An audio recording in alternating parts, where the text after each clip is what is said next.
Virgo, hi, come on in just in time for your Virgo July 2020 reading. Great to see the Virgo subscribers back. In fact, you may ask yourself, how come Nigel is in a t-shirt? Normally he wears a jacket or a suit. Well, it's because I've been meditating, and I've been meditating with particular intent upon the Virgo subscribers. So you will, during the course of this reading, feel strength, calm, peace, and release of anxiety as a result of the meditation, the spiritual energy which is coming your way. Now, while I was doing that, there was a thunderstorm brewing, and that means that it's about to rain. I think I can feel it out there. I don't mind doing readings in the rain. Well, while it's raining, I should say, not in the rain. But I've also done some readings for you Virgos, haven't I, since last month, and that's been fantastic and great to meet you and have that one-on-one personal time with you. And thank you also for recommending me to your friends. Do you know, if you would like to have a personal reading, then just check out the information in the description box and you'll see how easy it is for that to happen, and you can get a reading fast. Now, you know I use astrology in my tarot readings. That's because there's a lot of spiritual energy associated with esoteric astrology as I see it. These cards also have, well, they have Nordic runes and they have ancient, this is Major Arcana 20, by the way, Aeon. They also have ancient biblical Hebrew letters, which are important to the divination and things that will come through, and I'll explain what they are for you when we get to them. Now, there may well also be some Chinese I Ching characters which are in here. Not there, that's the devil. Gee, what a nice looking devil card you are as well. What's this one? The Father of Cups in the North. Now that's Odin. Speaking of the runes, the Norse runes, this is probably the runes, I think, which are in this deck. Oh, there's a rune up there. That would be the Elder Futhark is the name of the alphabet, the runic alphabet. Unfortunately, I know there's some more runes and ancient letters. You've jumped out, whatever you are. What are you? 5 of something. There's a Chinese I Ching. Oh, isn't it good that we see that? Well, it happens to be the 5 of Wands. Now, if anybody is good at coming up with the 5 of Wands, that's you. So, because here comes the rain, let's get this reading underway, and hopefully we won't get drowned out by the sound of rain. Oh, just before we do go, one of our Virgo subscribers, one of our sisters, Jamie, she lost her partner of 20 years about 3 months ago. And my thoughts in the meditation today, I'm sure all of our thoughts are with you during your recovery and grieving process.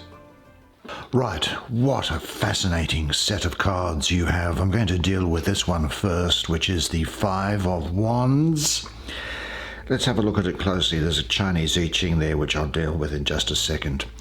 Now, if we look at this 5 of Wands here, what we have is at the top of a phallic sort of looking stone, there is really something that resembles a brain, suggesting the human body. The dark, chaotic column suggests a bloody history. The arrangement of the spears is hierarchical. Now, let's have a look at this I Ching, shall we? And see what it has to say. I Ching's hexagram, 6 lines. The unbroken line is masculine, the broken lines are feminine. And you can either read them as couplets, triplets, or all together. Now, I'm reading this all together, particularly because of the way it's placed. And reading them here, it really is I'm looking at it here, it's fire under water. Fire evaporates water, and water puts out fire. Similarly, change often causes conflict, and conflict brings about change. This hexagram refers to a time in the cycle of your affairs when things are stirring up and a hint of dramatic change is in the air. But if I can turn to the astrology of it, let me pull that out to put in the context of the other cards here. I have Saturn in the first decanate of Leo, that 23rd of July to the 2nd of August. This is really the Lord of Strife. Saturn in Leo. Well, Saturn and Leo don't get on, as Leo wants to be creative and express itself, while Saturn is often seen as being cold and dense and wants to set boundaries and limits.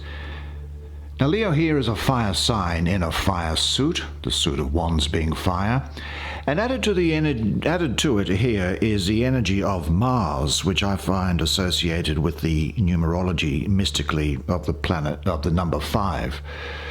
So we have Mars in here, and really what is going on is that Saturn comes down into the picture and tries to dampen down all this fire energy that's going on. So really, the astrological energies are in discord. But I think that what we can say is that you might be in the middle of a conflict, a tension, or a competition even, as it is really impacting on your ability, I think, to move forward with your goals. Now, sometimes a conflict can be really positive, like a debate or argument, or well, not an argument, not a strenuous argument.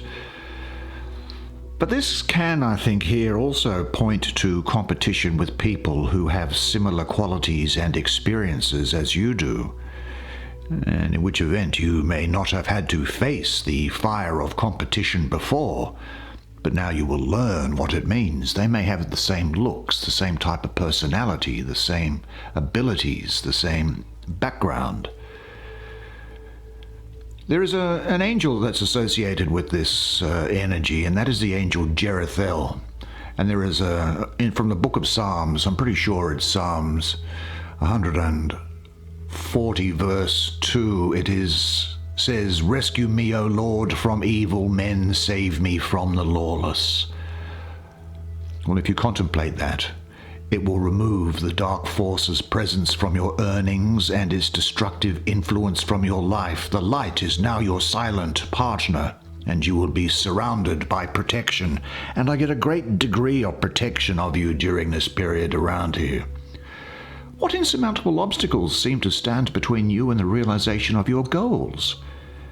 How does the mountain of duties and tasks which stand before you look right now? Just go step by step, one small step at a time. Take everything a little easier. I have this thought in mind: I am more and more capable now of expressing my feelings and my creativity in my work.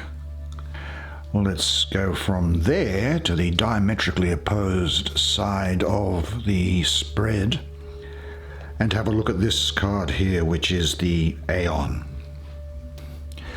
Well, really, while the bottom of the card shows a clear landscape, the sky is obscured with dark clouds, which may be that you are kind of considering that the future is unknown and ominous. But don't be concerned. The river runs through canyons of great age. The land is dark but green.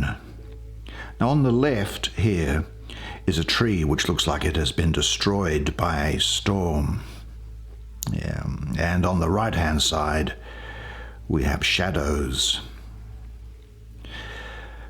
Beyond this flat land here are hills and a white mountain. And it looks like here that there is a dark volcano which is looming up, really looming up here, and it's in the shape of a bird's head, but the eye is human. It is the goddess. It is the goddess, a woman as the earth, a bird as the sky, ancient and overcoming suffering. The baby in the center represents the real hope of renewal. Now, I think what this is really saying to you is that, well, first of all, I get a lot of the planet Pluto around here. I think there is a decision which is going to be made by you which has an important impact on your life, such as a lifestyle or a career. But these are positive. These are positive. Life-changing experiences can very often come about when this card comes up in this position up here. It's time to move on after having seen the bigger picture. Take time out to see the big picture. And it's a natural period of growth and shedding of things and people which really no longer serve you or your objectives. And I don't mean shedding people in a bad way, but you know how sometimes you just outgrow certain things? Well, that's what's important during this period, I think. I think you should think to yourself, I have the fact that I observe people and situations objectively and fairly. I value the combination of my qualities and characteristics. I honor the unlimited well of creativity within me to express in family and career settings. God is the unknown, the mysterious. The more I know that I don't know, the closer I am to the divine. And what you might be asking yourself are these symbols that are at the top of the card. Well, let's have a quick look at them. I'll get on when we talk about the Father of Cups here, more about the Norse legends, but this is a rune. One of the alphabet, the Elder Futhark of the ancient Vikings. And this particular rune is Pertho. It means that there is a mystery around you at the moment, something which is hidden, that or there's an uncertain meaning of something, a secret that you are going to uncover. I think it also means that there's a possibility. This appears when one has the ability to pursue occult practice. It's about initiation, knowledge of your destiny, knowledge of future matters, determining the future or your path. And it pertains particularly to things feminine mysteries, including female fertility and the female genitalia. Then we have this. Now, this is an ancient biblical Hebrew letter. It's Shin, which is the 21st Hebrew letter, and it is a letter of fire and transformation. Shin literally means tooth, and its shape really is the three branches of flame.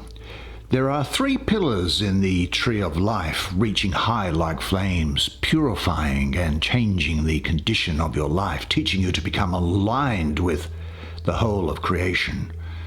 It also represents the right and left extreme opposites and the need to walk the middle path. It's a process of transformation coming through, breaking down, grinding things up, building anew. Cooking is something which could be of great importance to you this time. And restoring things. The fire also represents the unchangeable, the unmovable, and thus it is a symbol of divine power. And this divine power I'm going to look at further in this card down here, which is coming through. Now, matter changes constantly, yet the spirit within does not change, and so all life is a process of learning to align with the unchangeable essence. Shin is the flame of the spirit, which we must always keep burning within us. Now, I want to have a look at the devil, because the devil looks fascinating. Hello, devil. See what you have here. Well, where are we? There he is. Yeah, what a particularly interesting depiction of this. Well, the picture to me looks to be organized around a diagonal line, which is broken up only by this crystal, which transforms the aggressive instinct of the devil. Now, the snake is an image of rebirth and the visionary experience.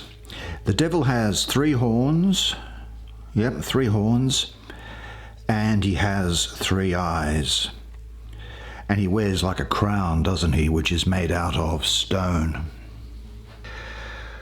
Well, we have this figure of the goat there, and so it's no surprise. In fact, here's the sign of Capricorn, and it is definitely one that I agree with, because this is Capricorn ruled by Saturn with Mars exalted. But Mars in this time exalted, it shows Mars in its best form, that of the fiery material energy of creation. I think what we can see here is that this is about procreative energy, new vitality, humor, sensuality, sexuality, very strong sexual energy coming up about this, creative energy, and of individual personality. In some respects, I'm really getting the feeling here that there's very much the feeling of tunnel vision. So you might be having be really directed at some material goal. Now that can relate to a career, an ambition, or looking after your own best interests. But it applies, I think, that you can accomplish much if you are focused. Because this devil is not distracted by other things. He's very focused on the task at hand. Now, astrologically, Capricorn is the sign of business, career, and worldly success, as well as social standing. And Capricorns are usually hard workers and high achievers, and I think this augurs well for you. It's possible also that you may well have felt restricted or imprisoned by life or a situation that appears to be out of your control, but I do feel that you have more influence over the situation that you think. Now check for any addictions that are stopping you from enjoying your life to the full. I think there is a need for you to accept that you do have an ambitious side, but see it for what it is without becoming a slave to it. You will have a strong desire to compete. And so this competition card for you is not a bad one, because I think any competition that you have is one that's going to turn out well. So there is, I think, this desire to compete, to improve, and to win, but keep a balance between the material side of life and your emotional and spiritual life. Now, it can also mean being sexually attracted to someone. It doesn't mean to say that you need to do anything about it, but well, you may think about it, but you may be sexually attracted to someone and obtain pleasure, as you may do as a result of that. I think what you should say to yourself is that I am a vital, joyful, and grounded person. I enjoy my sexuality. Now, whether my problems are real or imagined, I can handle them realistically and with good humor, because I am the captain of my life. Now, let's see what these symbols have to say. Now, this rune here is Eoth, and it really means protection. Now, we're talking about protection here, and I do feel protection around you this month. It also means a shield, or the protective urge to shelter yourself or others, put up a defense, warding off of evil.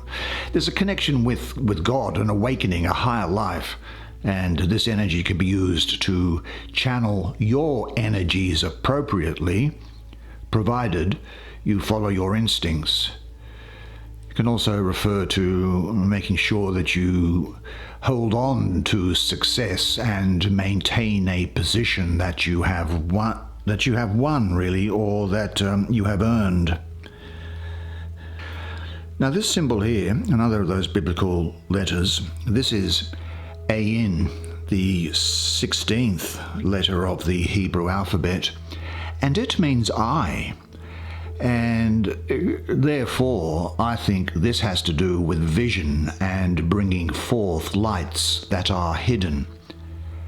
I think that it teaches you to see beyond, and it's also related to time, so planning things for the future, as well as for people who might come behind you in some sort of an endeavor. It is the aspect of the visionary to see not just what is happening in front of you, but to envision what's beyond it, to know what your direction is. I think it's imploring you to open your eyes and to see also what is beyond the physical. And it's meant to take you from the dark to the light. It urges you to break through the walls of limitations in order to see what is not yet visible to you. Really interesting. And I think that that is just so on theme for this reading, isn't it? Ah, here we go. Here's the Father of Cups. Now, we had these runes come up before, didn't we? And we've got another one to come down here when we look at this final card. So it's a Norse theme running throughout this deck. Scandinavian, the Vikings, you know. And this is Odin, who was the king of the Viking gods. Now you see he's blinded in one eye here. That's because Odin was the king of the gods. This tree, incidentally, is the world tree, the upper branches of which lived all the gods. Now, Odin was the seeker of wisdom and ran across a guy called Mimim at one time who said, well, if you seek wisdom, then you must pull out an eye. So he did. But then he wanted to know what the secret of the runes was. And we can see him here in a way sort of hanging upside down from the world tree and looking into this, which I take as being the Well of Erd. The Well of Erd was a well that had in it 3 women known as the Norns, and they wove the fates of humans and of the gods as well, interestingly. And Odin hung upside down from the tree, staring into the well for 9 days and 9 nights in order to obtain the secrets of the runes. And at the end of the 9th night, they floated to the top and they revealed themselves to him. And he therefore then had the wisdom of the runes, which is the alphabet, really. But there's a spiritual, mystical meaning behind them as well, as we've seen. So that's the story which relates to Odin and how the runes were discovered. Now, if we're looking at him here, what's he saying for you? Well, he says to me that he really is somebody who... I get a lot of Aquarius and Pisces around here. I think that this is a man with commitment issues, amiable but passive, attracted to excitement.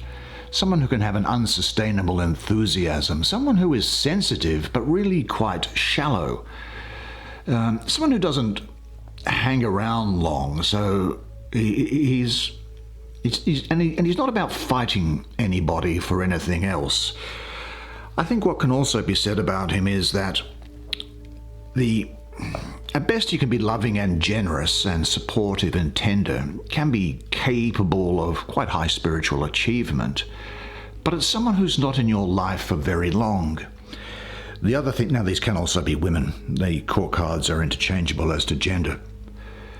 Now I'll say one thing about here, and the gay and lesbian community can make the necessary adjustments, please. This is a person who is attracted to the opposite sex, and the opposite sex is attracted to them. They love the opposite sex, and likewise.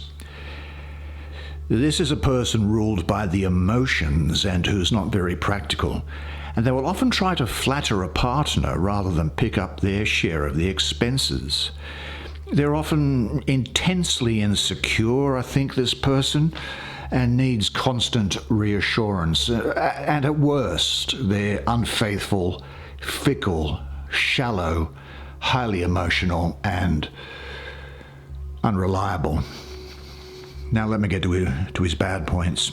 No, there is nevertheless the talk here of great inner contentment and happiness for you, which radiates outward to enrich those around you, either emotionally or psychologically.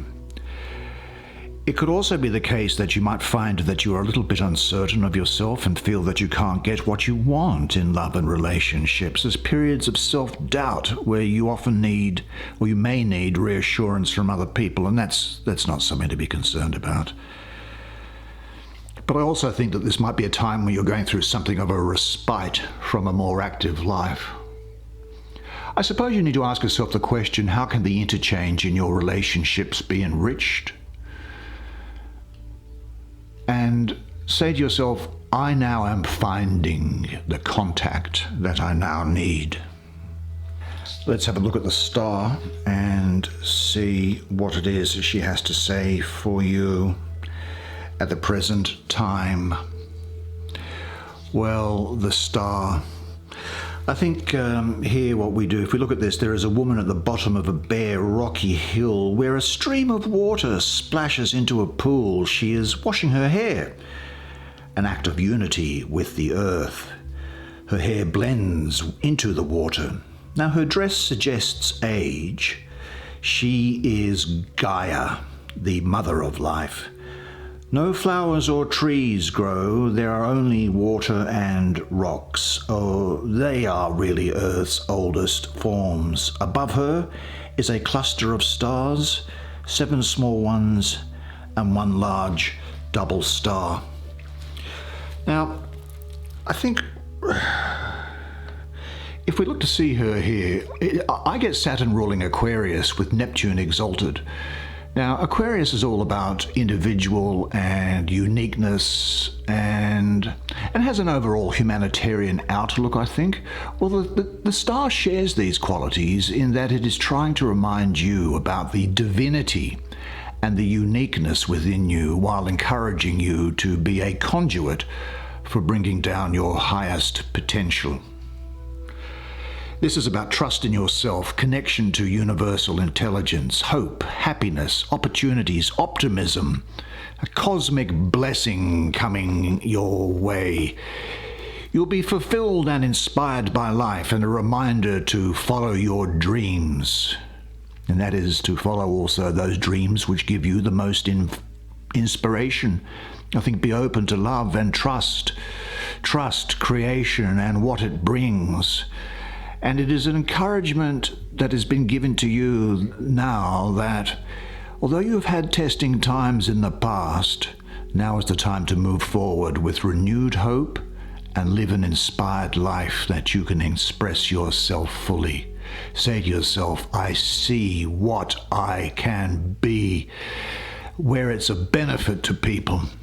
And I am a radiant light being. I am a star that walks upon a bigger star. Now, looking at this biblical letter here, this is Zadi, the 18th letter of the Hebrew alphabet, and it represents the person who is just, as well as the righteousness of the Creator. This is about loving justice and fairness, and being straight and honest, and in alignment with your conscience. The idea is that the world is broken, so every person must face their own evil and then restore it back to the oneness. And the literal meaning of this is fishhook. So righteousness and humility are the 2 defining traits that are coming through here. And it signifies that the essence of the Creator who animates all matter guides and dwells within you. Now this rune is Ewas, and it talks about you having strength and being reliable and dependable and trustworthy. It talks about endurance, enlightenment, and also about protection being given to you. The driving force to acquire, providing motivation and a sense of purpose. Now I think this says that you have set your sights on a reasonable target and can achieve your goals. Really, really fascinating spread for you. Well done, Virgo. That's the way it is for you this month. Well, there you go, the month of July 2020, and it looks as if there's going to be great things in store for you, and that's great to hear because you deserve good things to happen to you. You certainly do. Look, you were fantastic during that reading, as you always are, and really, there's really only one thing left for me to say, and it is this, that you are a legend, and I look forward to seeing you again next month. Until then, it's bye for now.